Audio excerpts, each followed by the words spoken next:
de rádio ouvinte, não é? Então, porque ele canta bem, as músicas são boas. Você ainda tem CD que você vende ou não? Ah, é metido agora. Esses caras ficam metidos, né, rapaz? Como é que é, Johnny? Na nossa época era vinil, lembra? LP, não, na sua não, na nossa, minha filha. Sua mulher tá fazendo assim. Mas agora, como é que chama esse negócio aí, David? Spotify, olha que bonito, não é? Spotify para mim era aquele personagem do Guerra nas Estrelas, não é? Guerra nas Estrelas não, é Jornada nas Estrelas. Spotify. É alguma coisa parecida. E uns caras folgados ficam corrigindo o preletor, né, Marquinhos? Prenderam com você. Marquinhos, eu te amo, você sabe, né, cara? Tá transmitindo? Então você que está aí vendo a gente pela internet, Deus te abençoe, mas você podia estar aqui com a gente se não veio, porque não se planejou, planeje-se para a próxima temporada, você não sabe o que você está perdendo. Mas que Deus te abençoe, abençoe vocês aqui. Abra sua Bíblia comigo no livro de Lamentações. Nós vamos estudar esse livro, Gênesis, Êxodo, Número, Levítico, Deuteronômio, Lamentações. Pode procurar aí. E se você não achou, lamente muito. Lamentações de Jeremias. Essa exposição é uma exposição que Deus escolheu para nós. Há uns 2 meses e meio atrás, quando comecei a mexer com o livro de Lamentações, a minha oração é: Senhor, o que o Senhor gostaria que estudássemos? O Senhor é quem manda, o Senhor é quem determina, afinal de contas, a palavra é tua. E debaixo de muita oração, de muita busca da vontade de Deus, veio o livro de Lamentações na minha mente, no meu coração. Eu tentei fugir dele algumas vezes, pensando que poderia ser algo do meu coração, e colocava diante de Deus: o Senhor quer que eu fale algum livro do Novo Testamento, alguma carta? E voltava, e numa madrugada, orando muito, Deus falou: não, eu quero que você pregue Lamentações. Então, essa exposição dessa semana é direção de Deus para a minha vida, para a sua vida. Esse livro já falou muito ao meu coração, e eu não tenho dúvida que falará muito ao seu coração. Esse livro tem algumas características. Ele não tem autor declarado, ele é um autor anônimo. Nós sabemos que é Jeremias porque a tradição nos reconhece assim, nos informa assim.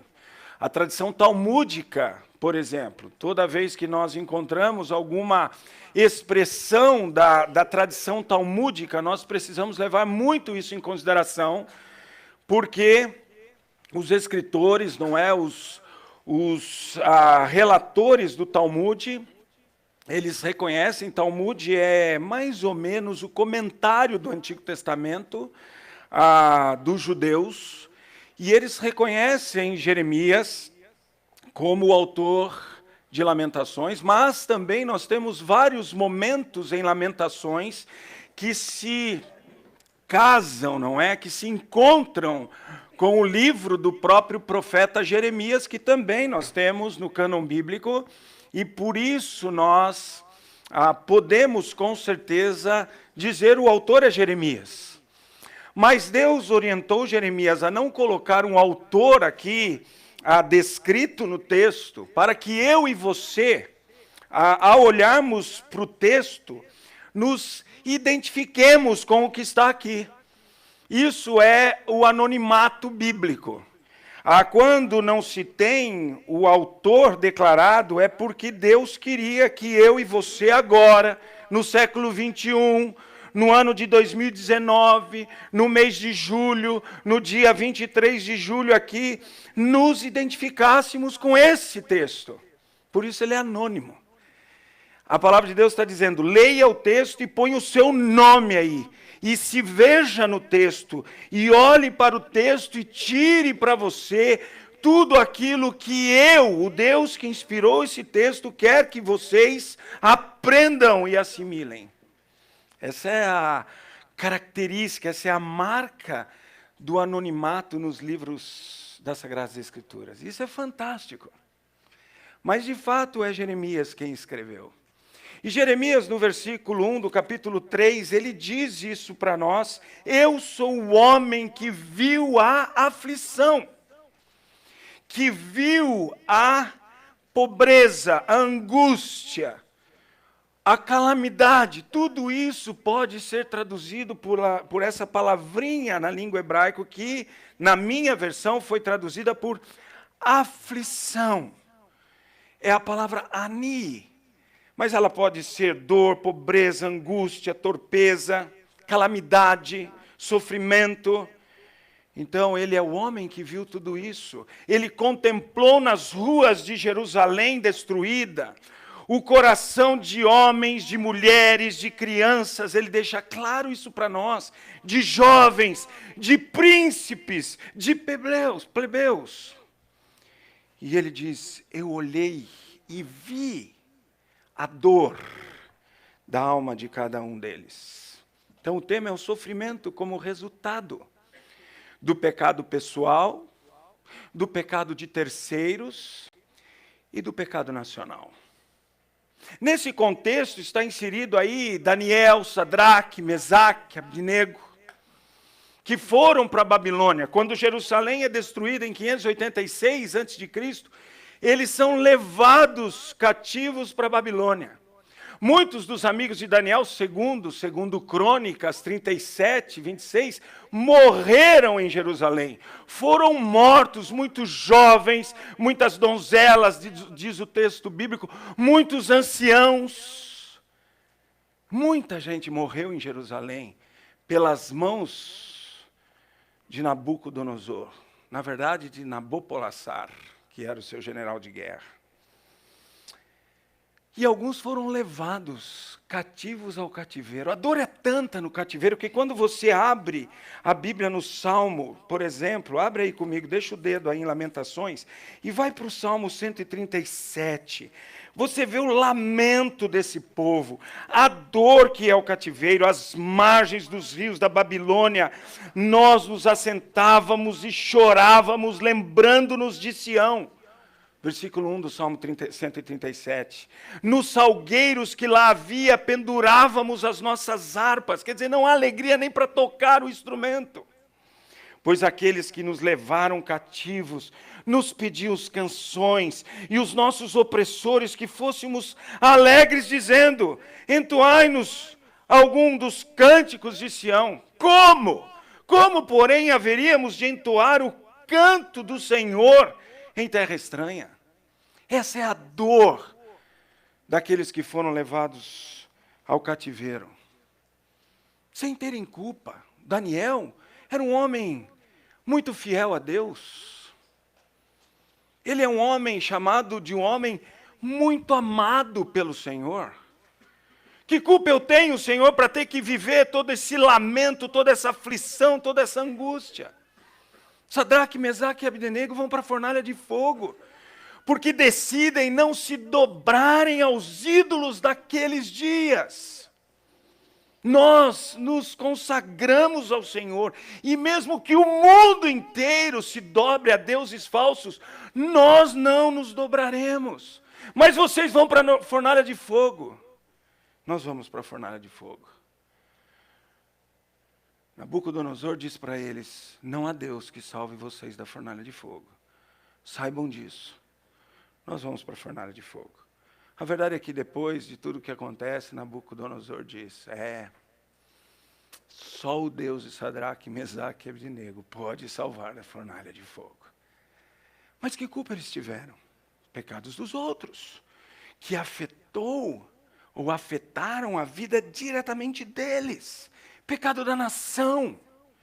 Certamente Daniel, Sadraque, Mesaque, Abdenego, Jeremias, Abacuque, Miqueias, Ezequiel, eram homens fiéis na nação de Judá.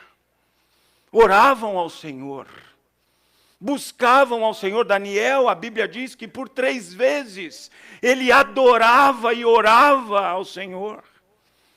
E por causa de uma nação rebelde, obstinada, desobediente, que insiste em ir contra toda a lei declarada para eles em Deuteronômio.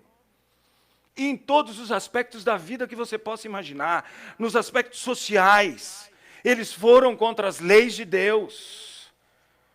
Nos aspectos relacionais, eles foram contra a lei de Deus. Nos aspectos espirituais, eles foram contra a lei de Deus. Nos aspectos sociais, eles subjugaram viúvas e órfãos. Nos aspectos relacionais, se meteram com relações sexuais ilícitas e pecaminosas, como homoafetividade, por exemplo, adultério, fornicação, masturbação. Contra as leis espirituais, não adorem pedaços de paus, não adorem pedras, isso são deuses dos povos com os quais vocês vão conviver, mas não vivam como eles, não tenham o culto como eles têm. Mas Israel, na verdade aqui uma partezinha de Israel, porque a grande parte já foi levada para o cativeiro em 722, pelos assírios, agora é Judá, a tribo de Judá, Benjamim, e um remanescente ali que permaneceu em Jerusalém está sendo levado para a Babilônia, porque não obedeceram. Mas que culpa tenho eu? Já sentiu isso, que o seu sofrimento, você não fez nada para sofrer assim. Ou fez para sofrer assim. Ou eu não fiz nada, quem faz é esse povo com o qual eu convivo. Que culpa tenho eu para ter que lidar com esse sofrimento, com essa angústia, com essas calamidades? Esse é o livro de Lamentações. Existem algumas falácias no livro, por parte de Judá. A confiança que eles têm na dinastia davídica. Não! Mas a nossa dinastia é do homem segundo o coração de Deus. É do grande rei Davi, aquele que matou Golias. Aquele que vence e vence e vence povos e mais povos. Davi é conhecido como homem de guerra.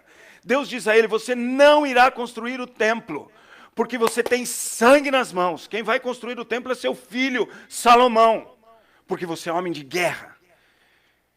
E Davi conquistou muito, mas muitos povos, na confiança do Senhor, isso é verdade.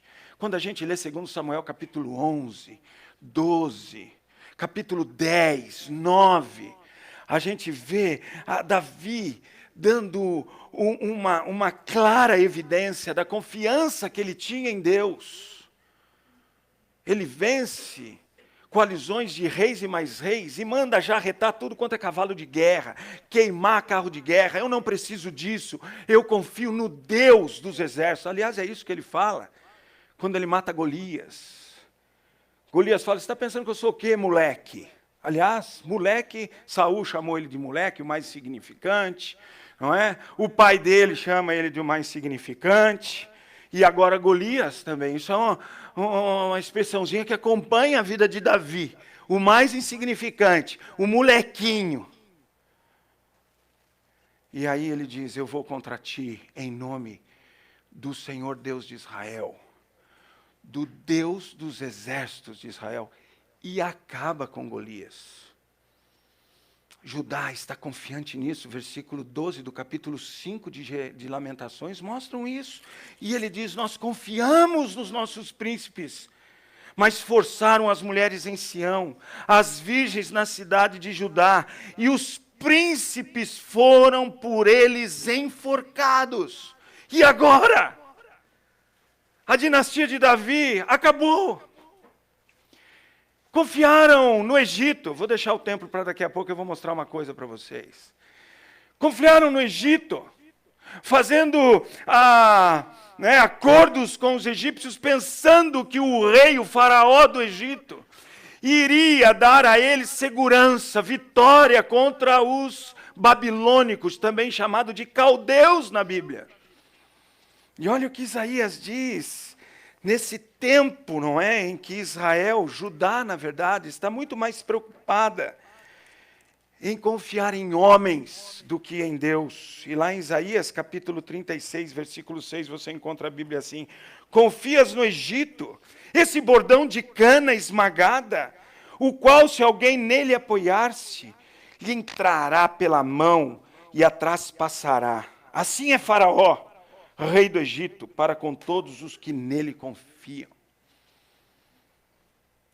Alguns de vocês têm me abordado e falado: como é que você está, pastor? Você está bem? Estou muito bem. Hoje eu sou suportado por 2 próteses. Mas a última vez que eu estive aqui, eu era suportado por uma bengala, assim como o Túlio. Cadê o manco da semana? Olha lá, o Túlio com a bengala. Quando a gente tem uma bengala para suportar a gente precisa saber se ela realmente sustenta o corpo. E quando eu adquiri bengalas, o que eu fiz, eu forcei essa bengala para ver se ela ia quebrar mesmo. Porque eu ia precisar sustentar todo o meu corpo, toda a segurança, não é assim, Túlio? Toda a segurança na bengala. E algumas vezes não caí, não me precipitei ao chão, rolando que nem uma bola, porque a bengala me segurou. Algumas vezes ela me brecou numa descida, outras vezes ela me empurrou numa subida. Agora, você imagina se eu tivesse com uma bengala, ou o Túlio, com uma bengala de cana de açúcar, e eu precisasse brecar-me na descida, na ladeira, não é, ali em São Paulo. Ela ia quebrar, e eu ia me precipitar ao chão. E eu ia ter sérios problemas de ferimentos, vários problemas da queda. Assim era Judá com relação ao Egito. Deus está dizendo: vocês confiam num povo que não tem nada a ver comigo, que não tem braço forte como eu tenho. Eles são um pedaço de cana. E aí confiavam no templo também. Olha o nosso templo, olha o que nós temos. Na verdade, eles não davam a mínima para o templo. Eles ficavam adorando com pedaços de paus e pedras nos lugares altos da região da Judéia, próximos a Jerusalém. Iam para lugares altos e adoravam a deuses conhecidos como os Baals na Bíblia. Mas eles ainda confiavam no templo. O templo estava lá, ainda construído, até o momento que Nabucodonosor entra em Jerusalém e destrói o templo. E agora o templo é um monte de monturo. Olha só essa foto aqui. Um monte de monturo. Essa foto que vocês estão vendo... Você não está passando aí, não? Essa foto aí que vocês estão vendo são pedras que foram amontoadas no ano 70 depois de Cristo. Isso aqui é uma outra destruição, mas esse é o que nós temos hoje. A destruição do primeiro templo em 586, nós não temos a pedra sobre pedra, porque Herodes veio e construiu o templo lá no primeiro século. Mas em 70 depois de Cristo, o general Tito, ele derrubou o templo. E isso aí é pedra sobre pedra do templo de Jerusalém do ano 70. Olha, viajar para Israel é uma coisa fantástica. Eu costumo dizer que é a Bíblia em 4D, porque a gente põe a mão nisso, então a gente sente as pedras. Eu pus a mão nessas coisas aí, ó. Eu sentei nessa pedra aqui, ó. Eu devia ter tirado uma foto sentado nela, mas poderia ser que eu fosse preso lá, né? Então eu não quis correr o risco. Depois que eu saí, eu falei: Denise, tira a foto. São fotos da Denise aqui. Você toca nessas pedras e lembra o que aconteceu com Jerusalém em 70 depois de Cristo. Aqui está uma parte do muro do templo, que por não estar próximo ao que eles entendem, o Santo dos Santos, não tem ninguém aí, só tem pedra.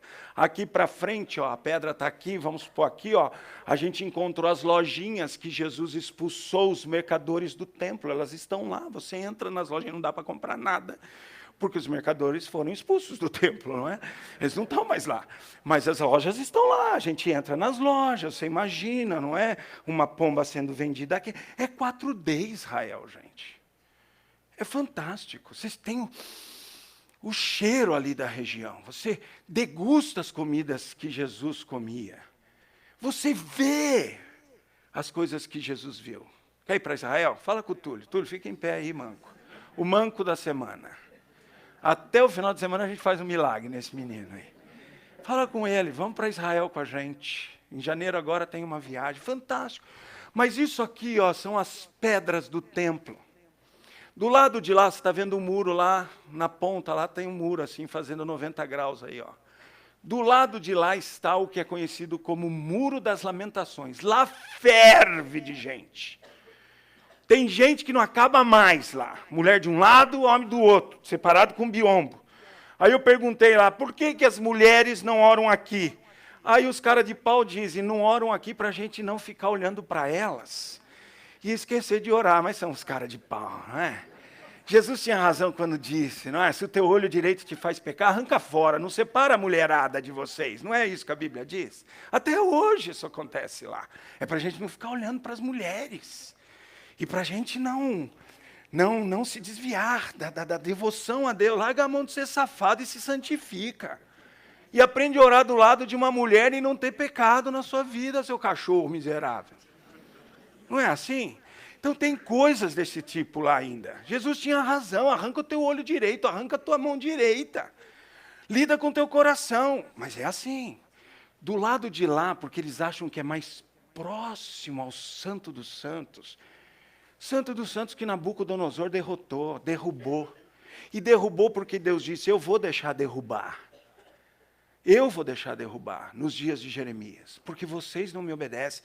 E vocês confiam em pedaços de pedra. Quando deveriam confiar em mim, o Deus que é adorado dentro desse lugar. Lamentações existe porque o povo confiou nisso aí, ó, em pedras, e não em Deus. É interessante como Jesus, ou Jeremias, tem uma identidade, uma identificação com Jesus. Aliás, em Mateus capítulo 16, abre a sua Bíblia aí. Em Mateus 16, nós encontramos a palavra de Deus dizendo assim para nós. No versículo 13. Indo Jesus para os lados de Cesareia, de Filipe, perguntou aos seus discípulos, quem diz o povo ser o filho do homem? E eles responderam, uns dizem João Batista, outros Elias e outros Jeremias. Jeremias. Ou algum dos profetas. É interessante como até hoje eles pensam assim. Quando eu estava em Israel, temos uma guia excelente lá. Conversei, aliás, com o Túlio hoje. Pede para que seja essa guia de novo lá agora em janeiro. Excelente. Mas ela é uma judia brasileira, nascida em Porto Alegre, gaúcha.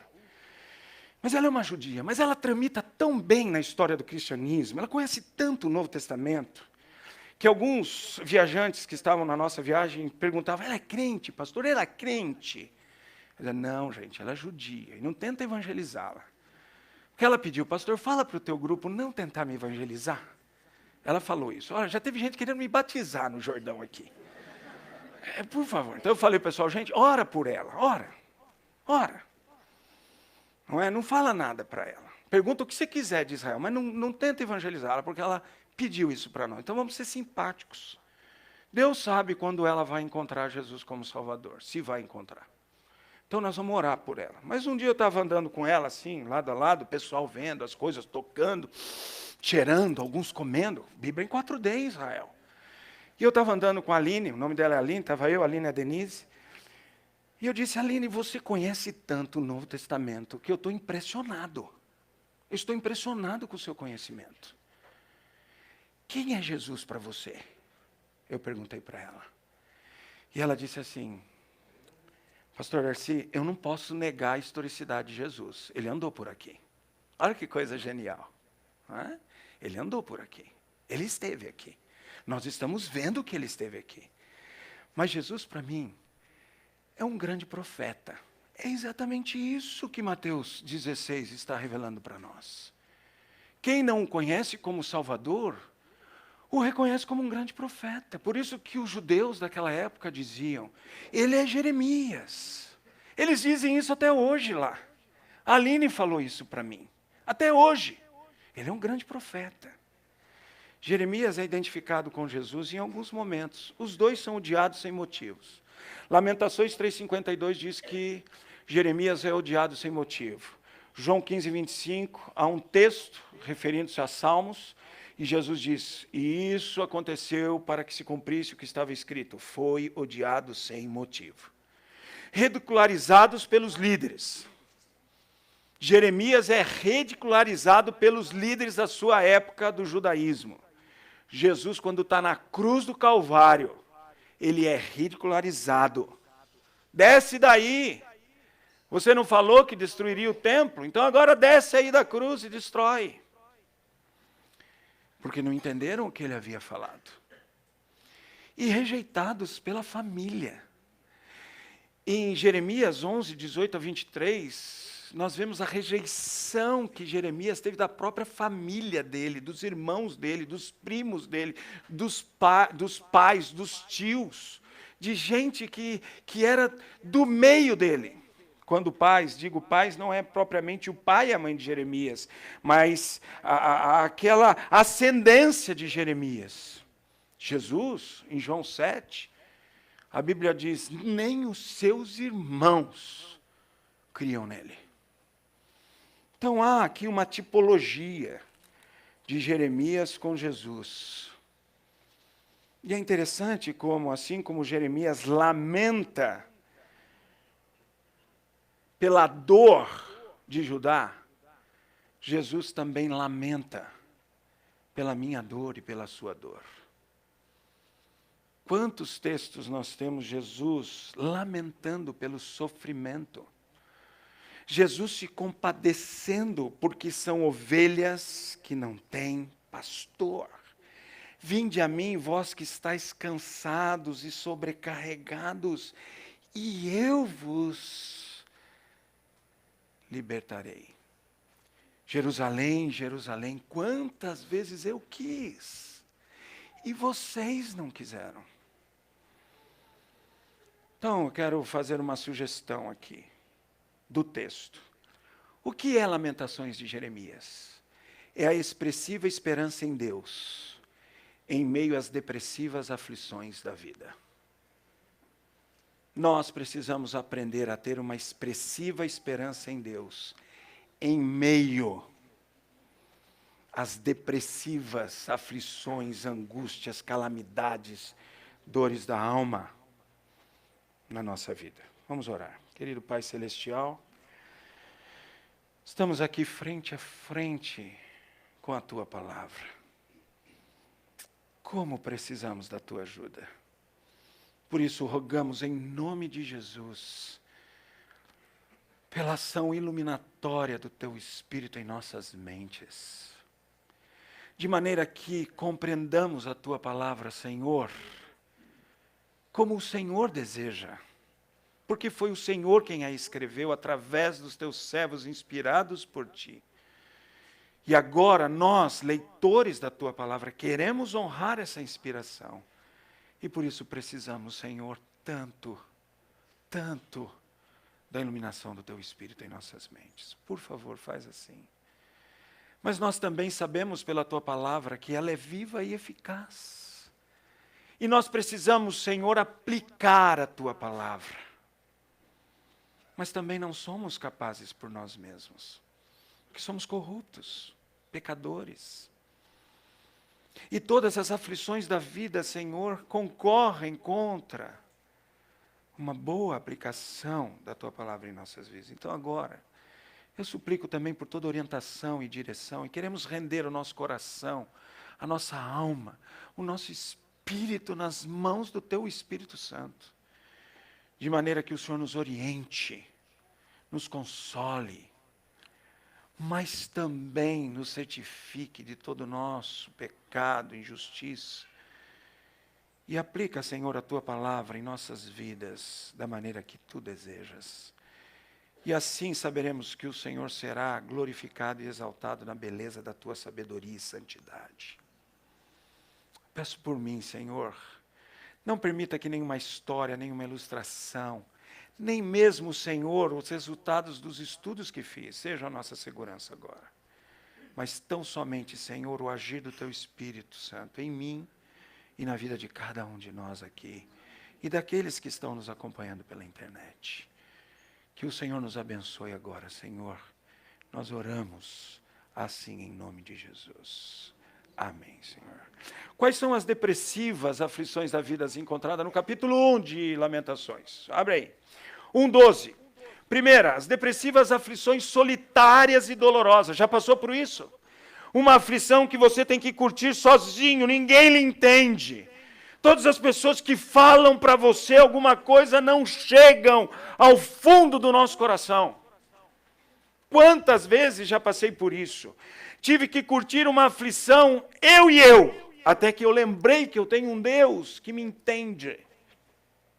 Que eu tenho um Deus que está a todo momento dizendo, eu conheço, vocês verão isso já já. Mas como a gente tem essas depressivas aflições solitárias e dolorosas, dói na alma. Olha só o que diz o texto. Não vos comove isto? A todos vós que passais pelo caminho, considerai e vede. Solidão. Ele está dizendo, olhem para mim, vejam a minha dor, considerem. Olhem, preste atenção, é o verbo. Ver é, olha, volte os seus olhos. Ele está dizendo, gente, eu estou sofrendo. E é um sofrimento doloroso. Olha o que ele diz. Considerai e vede se há dor igual à minha, que veio sobre mim, com que o Senhor me afligiu no dia do furor da sua ira. Expressões aqui de dor. Primeiro o verbo dor mesmo, que significa dor física, dor mental, dor relacional, dor espiritual, dor da alma. E aí ele diz que me afligiu, que me trouxe muito sofrimento. Sabe aquela dor da alma? A alma dói. A alma dói. O coração dói. E se você está em aflição e angústia, você sabe do que eu estou dizendo. E se você já passou por um momento desse, você sabe o que eu estou dizendo. A minha alma dói. O meu coração dói. E não tem analgésico que resolva. Não tem remedinho que resolva. Porque quando passa o efeito do remédio, volta a dor da alma, volta a dor do coração, volta a dor do espírito. Porque só um pode lidar com isso. E ele já disse, eu lido com a sua aflição. Ele já convidou, vinde a mim. Você vai ver já já. Mas a depressiva aflição debilitante, esse negócio, vai aprofundando, e no texto também. E na minha vida também, ela começa com uma dor da alma, e ninguém me ouve, ninguém me entende, eu converso com pessoas e eles não são capazes, e então vai aprofundando. Isso é hoje conhecido como depressão. Já ouviu falar que há níveis de depressão? Nós não encontramos a palavra depressão na Bíblia porque ela é uma palavra cunhada há alguns anos atrás, uns 30 anos para cá. De 30 anos para trás, ou até mais agora, 40 anos para trás, você ia com o que hoje é conhecido como depressão no médico, ele ia falar que você tinha uma tristeza profunda, uma angústia grande, se fosse um outro nível, começava a taxar de outras coisas, não é? Esclerose, coisas desse tipo. E tem isso no texto. No versículo 14, você tem uma aflição debilitante. Agora começo a me enfraquecer, os ombros começam a cair, não é? O rosto vai para baixo, não é? As costas encurvam. O jugo das minhas transgressões está atado pela sua mão, e elas estão entretecidas, subiram sobre o meu pescoço. Sabe qual é a expressão aqui? Trepadeira. É como se aquela aflição vai trepando na minha alma e vai subindo. Já viu uma trepadeira subindo num tronco, subindo num muro? Ela vai, não é? Enfincando as raízes e vai pegando tudo. E Jeremias está dizendo, eu estou sufocando com as minhas aflições. Trepadeira é a palavra. Elas estão como trepadeiras subindo sobre o meu pescoço. Vai tomando a alma, vai tomando o coração, vai tomando tudo, e agora eu estou. Já se sentiu assim? Você está se sentindo assim? Pode ser que um dia aí pela frente você se sinta assim. Eu já me senti assim. Como se uma trepadeira tomasse a minha alma e vai me sufocando. E debilita a nossa força. Debilita até a minha força de ler a Bíblia. Debilita até a minha força para orar. E quando nós estamos assim, a gente nem ora, nem vai para a palavra. Isso piora ainda mais. A gente fica débil espiritualmente. E aí eu não oro mais, eu não leio mais a Bíblia. E aí eu parto para uma depressiva aflição extenuante. Quase à beira da morte. Sabe quem passou por isso? Elias. Elias passou por isso por causa de Jezabel. A ponto dele falar, eu quero a morte. Tira a minha vida. Sabe quem passou por isso? Jonas. Por causa dos ninivitas. Sabe quem passou por isso? Davi. Por causa de Saul. Sabe quem passou por isso? Paulo. Por causa da perseguição dos judeus do primeiro século. Gente como a gente. E eles dizem, agora estou com uma depressiva aflição extenuante. Olha o versículo 16. Olha, por essas coisas choro eu. Os meus olhos se desfazem em águas. Desfazer aqui é declinar, cair, o olho caído de tanto chorar. A gente vê isso, a olho nu. Quando uma pessoa está em aflição e chorou, você vai e olha para a pessoa, você vê o olho decaído.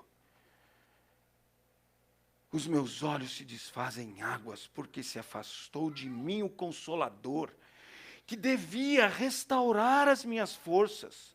Os meus filhos estão desolados, porque prevaleceu o inimigo. Como a gente se sente assim? E Jeremias, ele vai aprofundando. Porque enquanto eu estou sofrendo, é uma coisa. Enquanto os meus olhos estão se desfazendo em água, é uma coisa. Mas quando os meus filhos sofrem, mas piora muito, não é verdade? Quantos de nós não suporta ver o filho sofrer? Aliás, é um problema hoje. De pais que não permitem o sofrimento de filhos. E nós estamos criando uma geração incapaz de lidar com a dor, com as adversidades da vida. Cuidado, tem alguns momentos que os nossos filhos vão ter que chorar. Vai chorar. E vai ter que lidar com isso. Não é? Por quê? Porque essa é a nossa tendência. Quando eu vejo que os meus filhos estão desolados, essa palavra aqui é extremamente destruídos, assombrados. A dor é maior, não é? Todos nós que somos pais. Você que é avô, você suporta ver o seu neto chorar? Hã? A gente fica desesperado. Agora mesmo, agora de pouco, não sei, veio uma menininha chorando aqui, acho que ela tinha machucado o joelhinho dela. Foi sua filhinha? Eu vi ela chorando, dá desespero. Eu estava agora, uns dias atrás, em Goiânia, visitando o meu amado genro e a minha amada filha. E a Denise, na infância dela, ela viveu em Goiânia ali, porque a avó morava ali, então as férias da Denise eram em Goiânia. Então o Lucas e a Débora prepararam alguns lugares específicos para a Denise reviver a infância dela. E nós fomos num parque chamado Mutirama, em Goiânia. Quem é de Goiânia conhece. Parcaço, Mutirama. O meu filho falou, em São Paulo não tem um parque como esse, pai. Não é? E a gente estava lá no Mutirama, andamos no trenzinho do Mutirama, e a Denise, esse era o trenzinho que eu andava. Velho, esse trenzinho, hein? Faz tempo que ele existe. Fomos ao Biscoito Pereira. Conhece o Biscoito Pereira, goianense? Goianense. Biscoito Pereira. Denise comia lá quando tinha 4 anos de idade. Eu perguntei para o senhor Pereira, quantos anos o senhor está aqui? 55 anos. Falei, é justo, porque ela comia quando era pequenininha. Aqui. Bateu. Vou apanhar no quarto depois, né? Tudo bem. Comemos no Biscoito Pereira. Gosto da infância. Mas quando a gente estava lá no Mutirama, esperando o Lucas e o Daniel descerem no tobogã, uma fila de 3 horas para o cara descer em 1 segundo. Mas queriam ir, vai lá, vá. Gosto da infância. Passa um menininho gritando desesperadamente. Gritando mãe, mas sabe aquele grito de desespero, de desolação. E eu fui até ele, peguei na mãozinha dele e falei, calma, eu vou te levar até a mamãe. Aí comecei a orar, cadê a mamãe desse menino? Que tinha uma multidão no Mutirama. Onde está a mãe desse menino? Aí peguei, ele foi um pouco assim para frente, eu peguei, falei, calma, o tio vai levar você para a mamãe. E já orando e pensando, o que eu vou fazer? Se eu não levar ele para a mamãe, eu levo para a vovó Denise, mas eu levo para alguém. E fui indo na direção da Denise. Até que alguém falou, eu acho que a mãe dele é aquela lá. Então, eu fui. Aquela é a mamãe? É, a mamãe. Mas quando eu cheguei perto da mãe, ela não estava nem aí. Nem aí. Eu falei, é seu filhinho? Ela estava mexendo um negócio na bolsa? É. Aí eu quase pulei no pescoço dela. Eu tive que lembrar que eu era pastor da Igreja Batista de Vila Mariana. Tive que lembrar que eu ia pregar essa semana aqui, então eu não podia fazer nada, né? Senão eu ia ser preso, mas que eu tive vontade de pular no pescoço dela. Eu tive. Aí eu olhei para o rosto dela, uma menina de tudo. Eu falei, está justificado.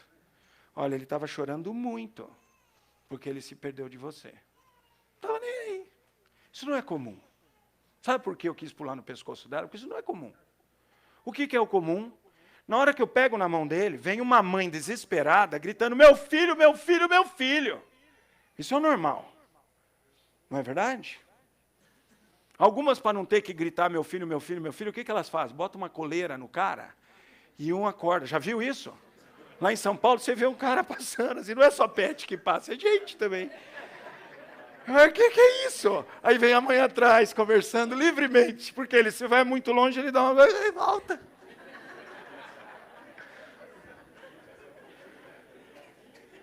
Terrível. Mas o comum é o quê? É isso que Lamentações diz. Eu sofro muito. E o versículo 20? Olha, Senhor, porque estou angustiada, turbada está minha alma. Esse verbo turbado é fantástico no texto, porque ele é usado no modo verbal que se usam algumas poucas vezes no Antigo Testamento. Para intensificar muito o campo semântico da palavra. No hebraico, quando você usa um verbo, você tem modos verbais que você pode intensificar ainda mais a força do verbo. Esse modo é usado menos de 10 vezes no Antigo Testamento. E uma delas está aqui, para intensificar. Há muito sofrimento, há muito tormento, há muita aflição na minha alma. Como a gente se sente assim? E o que fazer? O que eles faziam nessa época? Como é que eles lidavam com isso? O que eles tinham para lidar? Eles tinham já a Bíblia. Tinham, por exemplo, os salmos. Eles cantavam os salmos no templo, lembra? O templo foi destruído agora, mas ele existia, e a gente cantava lá. Os salmos do rei Davi, o nosso grande rei. Então abre a sua Bíblia, no Salmo 31. Lá no capítulo 3, 25... Jeremias diz assim em Lamentações, que Deus é bom. Deus é muito bom para aqueles que nele esperam. Está lá no versículo 25 do capítulo 3 de Lamentações. E aí eu vou para o Salmo 31, que era um texto que qualquer um deles ali, lamentando nos dias de Lamentações, podia olhar, ver no pergaminho, pedir para que o sacerdote lesse para eles. E no Salmo 31 eu encontro expressões da expressiva esperança no cuidado reparador de Deus em meio às aflições da vida. Lembra o que ele diz lá em Lamentações? Não há quem me console. Estou muito aflito, não há quem volte o seu olhar para mim. Olha o que diz o versículo 5 do Salmo 31. Nas tuas mãos entrego o meu espírito. Tu me remiste, Senhor, Deus da verdade. Olha o versículo 7. Eu me alegrarei e regozijarei na tua benignidade, pois tens visto a minha aflição, conheceste as angústias de minha alma. Aleluia. Que eu tenho um Deus assim, você também. Enquanto a sensação na angústia é que ninguém se volta para mim e olha e presta atenção à minha dor, Deus está dizendo para mim e para você aqui no Salmo 31:5, dá o teu espírito a mim. Entrega o teu espírito nas minhas mãos. Nós conhecemos esse texto porque Jesus o usou lá na cruz do Calvário. E parou aí. Mas Jesus usou porque ele conhecia o Salmo 31:5. E ele sabia em quem ele deveria depositar as suas mãos. Não era nas mãos de João, que ficou lá na cruz, porque o resto deu no pé. Todos eles disseram, nós vamos contigo, Jesus. Vocês não sabem o que vocês estão dizendo, nem você, Pedro. Antes que o galo cante, 3 vezes você vai me negar, Pedro. Imagina, Senhor, eu vou com o Senhor até a morte. Todos eles dizem, nós também. Jesus está crucificado, sabe quem está lá com ele? Só João. O restante está amedrontado. Justamente amedrontado, porque não era fácil a morte da cruz. Não era fácil encarar o Império Romano. E a maior prova da ressurreição histórica de Jesus é que esses covardes foram tomados de um encorajamento. Agora a palavra que está na moda é empoderamento. Não é essa a palavra agora que você ouve para lá e para cá? O empoderamento. E esses camaradas que se acovardaram agora correm risco de morte. Quando são ameaçados, importa obedecer a Deus do que aos homens. Nós vamos continuar pregando mesmo que vocês nos ameacem. Os camaradas vão presos e continuam pregando. O que aconteceu? Eles viram Jesus ressuscitado. E isso fez muita diferença. Mas no momento da crucificação só está Jesus lá. João está lá com Maria, mas o que eles podem fazer? Agora, Jesus sabia em quem ele deveria confiar. Ele nos dá exemplo a ser seguido. E ele entrega o seu espírito às mãos de Deus. E aí o salmista diz para nós, eu entrego o meu espírito, o salmista Davi, nas tuas mãos entrego o meu espírito. É para o Senhor. Em quem nós estamos confiando a nossa aflição, a nossa angústia? Em quem? Em 1994, Denise foi tomada por um tumor na coluna. E eu queria, por todo custo, confiar nas mãos do médico que iria operá-la. Dr. Marcelo Pimenta. Um homem que foi indicado pelo meu sogro, um outro médico, que era conhecido de um discípulo do meu sogro, um neurocirurgião muito, mas muito hábil, que indicou o Marcelo Pimenta. E eles disseram, esse homem vai fazer um trabalho excelente na Denise. E, de fato, fez. E eu coloquei a minha confiança no Marcelo Pimenta. E Deus, para me ensinar, disse, você vai aprender que você tem que confiar em mim, miserável. Você é ruim, Darcy. Está louco, você não aprende, cara. Você vai confiar em mim. E Deus deu uma gripe para a Denise que não sarava de jeito nenhum. E o médico, Marcelo, disse, eu não opero a Denise enquanto ela não curar dessa gripe, eu vou ter que entubá-la. E não sarava, 1 mês, 2 meses, Denise sofrendo, dores horríveis, dormia 2 horas por noite. Eu olhava para minha esposa e a sensação que eu tinha é, vai morrer. Naquela época, em 94, o diagnóstico ainda era, não tão preciso quanto é hoje. E havia algumas possibilidades, e a última delas era metástase. Adivinha qual que eu Gravei. Metástase, é lógico. Quando a gente está na aflição, é isso que a gente faz. Meu coração desfalecia, meus olhos vertiam lágrima, dia após dia, olhava para minha esposa na cama, e eu já me via viúvo, sem a Denise, já não tinha filhos, agora eu estou na roça de vez, como diz o interior. Roça é deserto, né? Até que no final de 2 meses eu fui a São Paulo, de novo eu implorei para o Pimenta dizer, fala para mim se é um tumor maligno ou benigno. Ele dizia, eu não posso te dizer isso, eu só direi isso depois que eu fizer a biópsia, e a biópsia eu só farei depois que eu operar a Denise, e enquanto a Denise não curar dessa gripe, eu não a opero. Eu implorava para esse médico me dar segurança, e ele não me dava. Aí eu estava com um homem que Deus me deu o privilégio de ser filho carnal dele, o seu Darcy. A única coisa que esse homem estragou na minha vida foi o nome, o resto foi uma benção.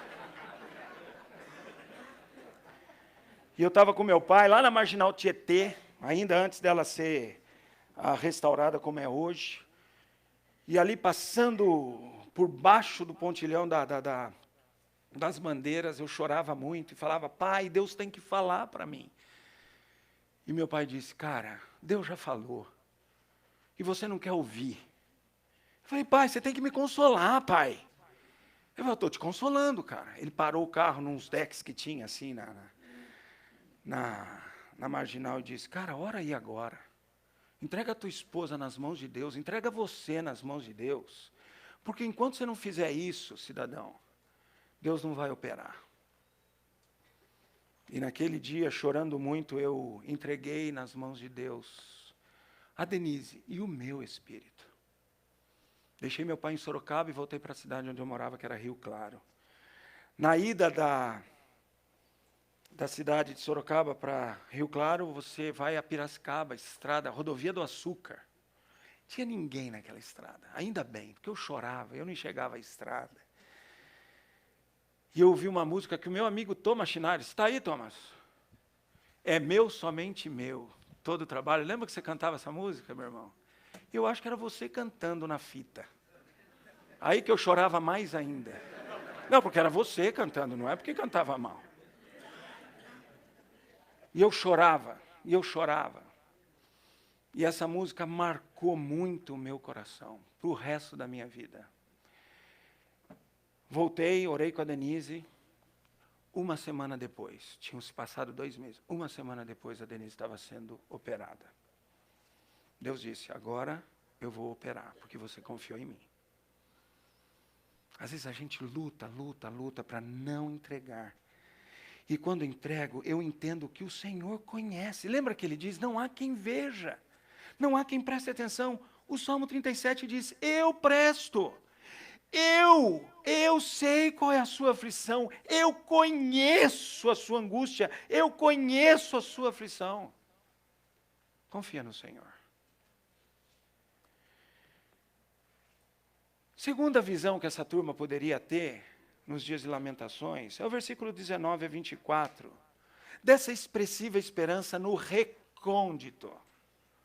Recôndito é aquele lugar que Deus acolhe a gente assim, ó. Debaixo das asas dele é um recôndito. Levar para o lugar de segurança, para a pedra mais alta é o recôndito.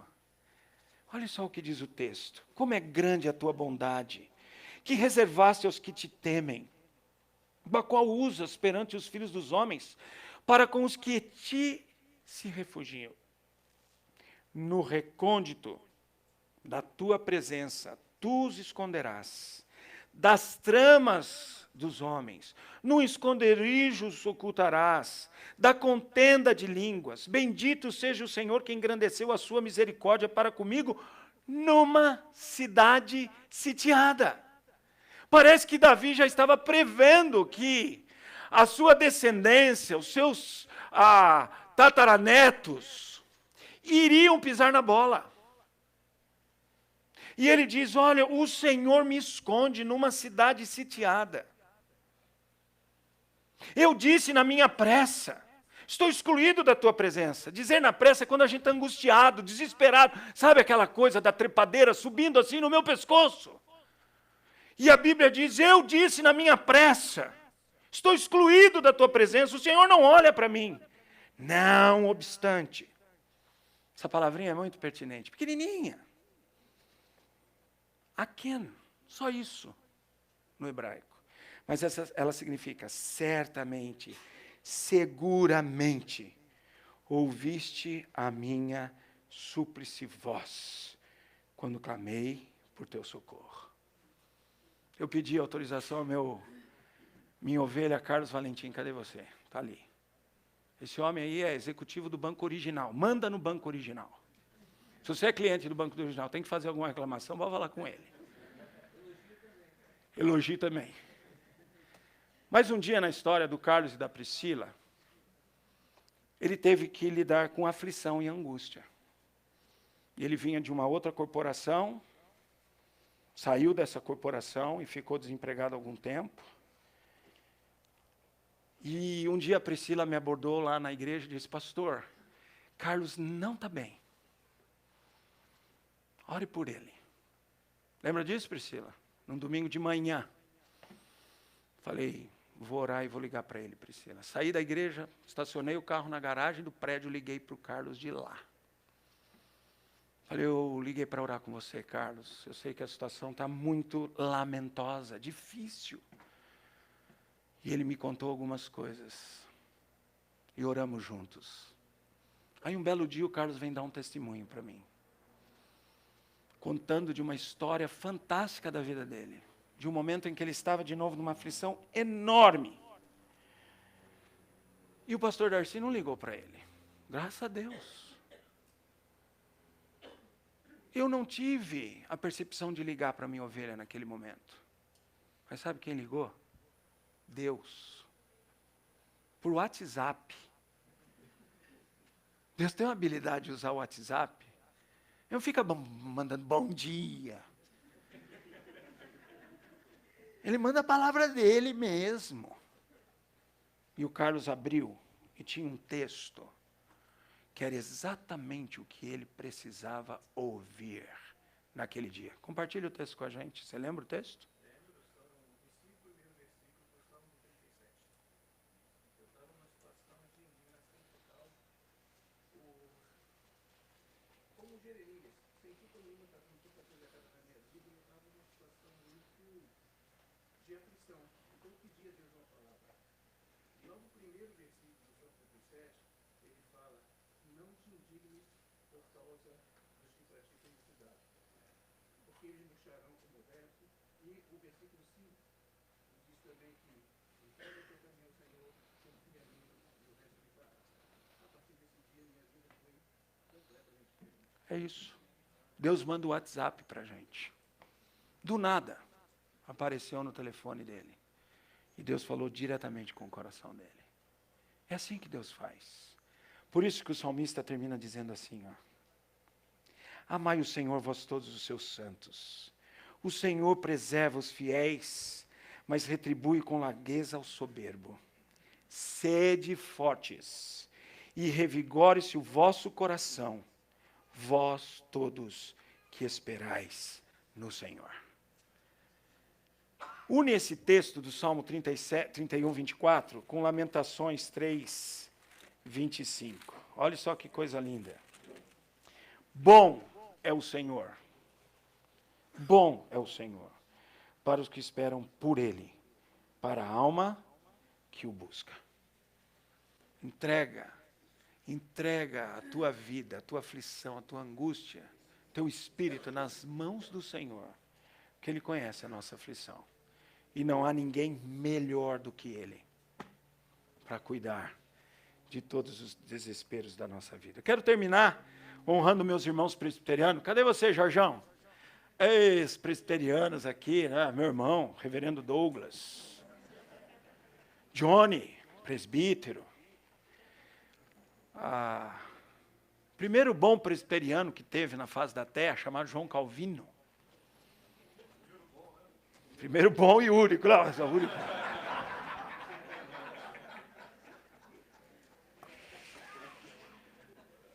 Os homens, olha o que ele diz num comentário que ele tem dos Salmos. Muito bom comentário. Lindo comentário de João Calvino. Ele diz assim, ó.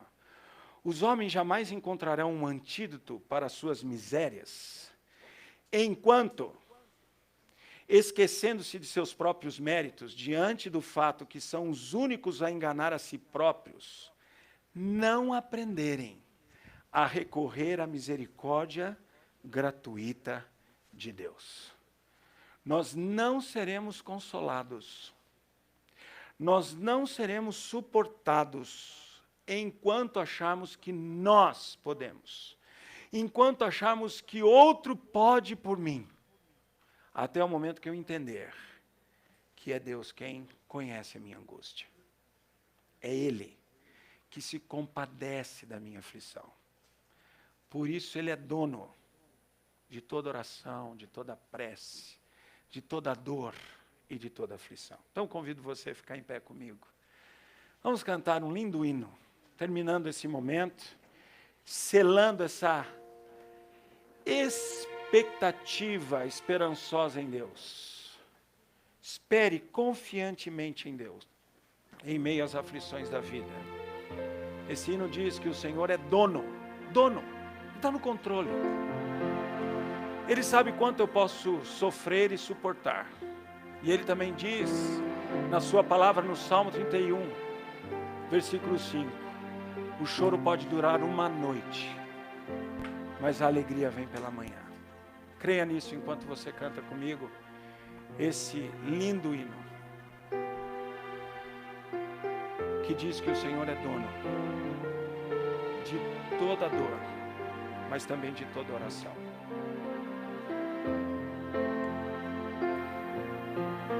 Acho que está outro ali. Corrige aí. O Mota, ele é meu e teu Senhor. Ou essa canção, é outra. É o hino.